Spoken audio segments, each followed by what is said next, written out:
Olá, boa tarde, bom dia, meu nome é Vinícius. Eu vou apresentar aqui uma análise dos indicadores da empresa Gerdau e do mercado de capital. Primeiro, a gente pegou aqui todo o balanço patrimonial e a demonstração de resultados dos três primeiros períodos de 2024 consolidados, tá? A Gerdau é uma das maiores, a maior produtora de aço do país, com mais de 100 anos.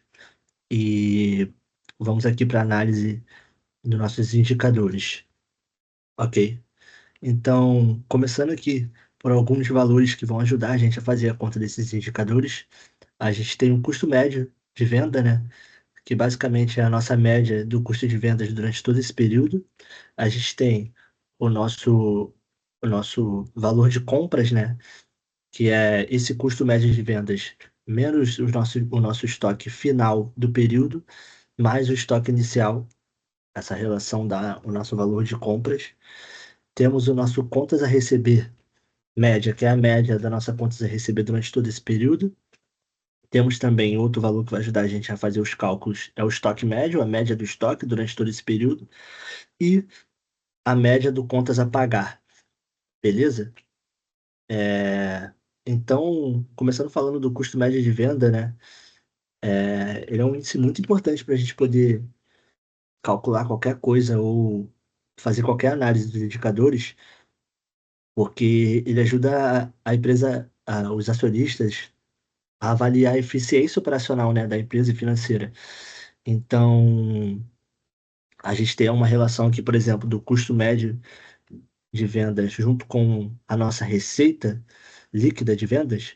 Então, se a gente tem um custo médio de 14 milhões e uma receita de 17 milhões, quer dizer que a gente tem um gap aí interessante.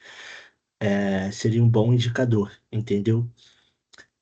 Passando de fato aqui para os nossos indicadores a serem calculados, então a gente tem o primeiro o nosso prazo médio de contas a receber, né? Que é o nosso PMCR.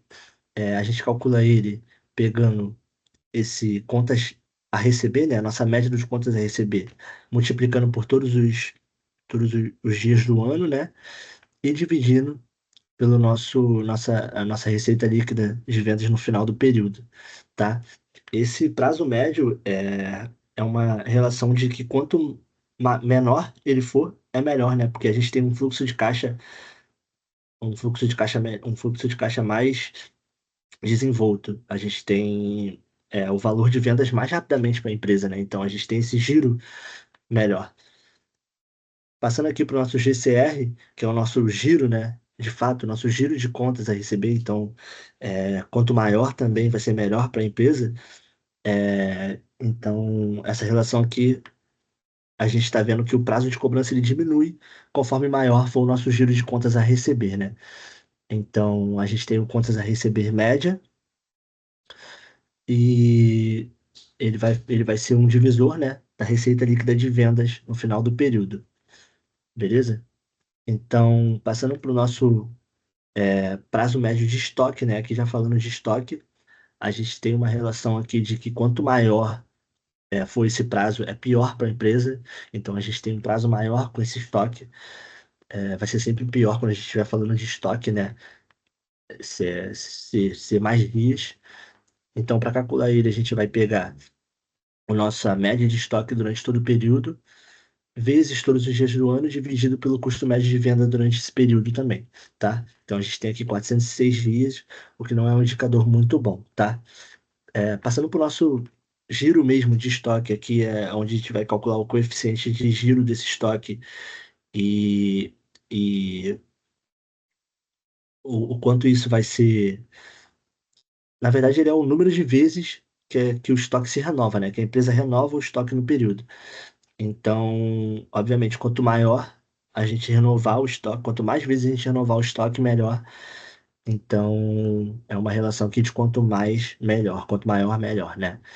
Então, a gente tem aqui o nosso lucro bruto não, minto, o nosso custo de vendas final do período observado, dividido pelo estoque médio, que vai dar nossa relação aqui de 0,92, tá?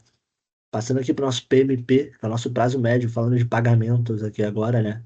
Então, a gente calcula ele pegando nossas contas médias a pagar, multiplicando por todos os dias do ano e dividindo pela nosso valor de compras, né? Então, o PMP, ele nada mais é do que quantos dias a empresa tem de fato para pagar os seus fornecedores, né? Então, quanto maior, melhor. E aqui a gente tem uma relação até interessante para a Gerdau aqui, 156 dias é um bom valor para pagar os fornecedores, visto que o nosso prazo médio de contas a receber está em 118 dias, tá? E aqui, por fim, a gente tem o GCP, né? Que vai ser o nosso giro de contas a pagar, né? De fato.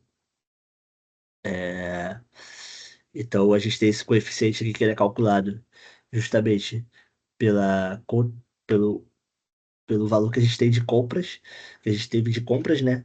Dividido pelo o nosso contas a receber média, né? Então, a gente tem uma relação aqui interessante, que é uma relação inversa do PMP. Então, se a gente pegar o GCP e multiplicar por 360, a gente vai chegar no valor do nosso prazo médio de pagamento aqui.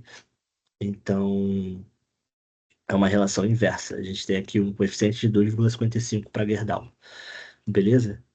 Então, agora passando finalmente para o mercado de capitais, a gente tem todas as ações aqui da empresa, né? Onde a gente vai explorar a análise de ações. Então, no final do período, do terceiro período de 2024, a gente observou lá na demonstração de resultados da Gerdau que a gente tinha 720 milhões de ações ordinárias e um pouco mais de 1 bilhão e 300 milhões de ações preferenciais, tá? Dentro dessas ações, a gente tinha algumas ações em tesouraria, tá? Então, para calcular o número ponderado total de ações disponíveis nesse período, nesse momento, a gente desconsidera essas ações de tesouraria para fazer os cálculos abaixo, tá? E aí, os índices que a gente vai calcular aqui, que vão ser importantes para o mercado de capitais, são o LPA, que é o lucro por ação, né? É o lucro efetivo que a gente tem por cada ação. Então, para fazer esse cálculo, é bem simples. A gente pega o número ponderado total de ações e divide pelo nosso lucro líquido do período, né? Então, não é um índice mais muito utilizado no mercado de capitais, tá? Mas ainda assim vale a gente fazer o cálculo aqui. Passando por valor patrimonial das ações, né? O VPA, que é basicamente também a gente vai pegar, no caso aqui agora o PL, né? O patrimônio líquido, e vai dividir por esse número total ponderado de ações.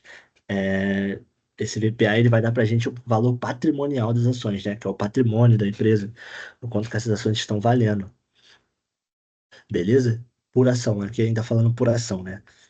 E agora a gente falando do preço, que talvez essas três aqui sejam as mais importantes que a gente tem no mercado de capital, que é o preço, de fato, a cotação da ação, né, na empresa. Então, o preço que o mercado está vendo das ações dessa empresa. Então, a gente viu lá que na demonstração de resultados que a, que a Gerdau tem R$ 19,10 de preço por ação, tá? E aí, para fazer o cálculo do nosso valor médio das ações, né, a gente vai pegar esse preço e vai multiplicar pelo número total de ações disponíveis, né? Então, a gente tem aí que um valor médio das ações da Gerdau nesse período estava batendo 39 bilhões de reais. E aqui talvez o nosso índice mais legal, né? O que mais diz para a gente descalcular no mercado de capital, que é o nosso preço barra lucro, né? O que que ele está dizendo? Para calcular ele, a gente precisa pegar o nosso valor médio de ações, né? E dividir pelo nosso lucro líquido ajustado no final do período. Então, basicamente, o que que a gente tá analisando aqui? Quando a gente fala que a gente tem um PL de 27 para Gerdau, significa que o preço atual da ação está sendo negociado 27 vezes o lucro por ação, o LPA. Então, em outras palavras, quer dizer que o mercado está disposto a pagar 27 vezes o lucro anual gerado por cada ação da empresa, né? Então, é um índice legal de se calcular aqui que mostra bastante como está a valorização do mercado de capital dessa empresa, né? No mercado como um todo. É isso. Essa foi a minha apresentação. Muito obrigado.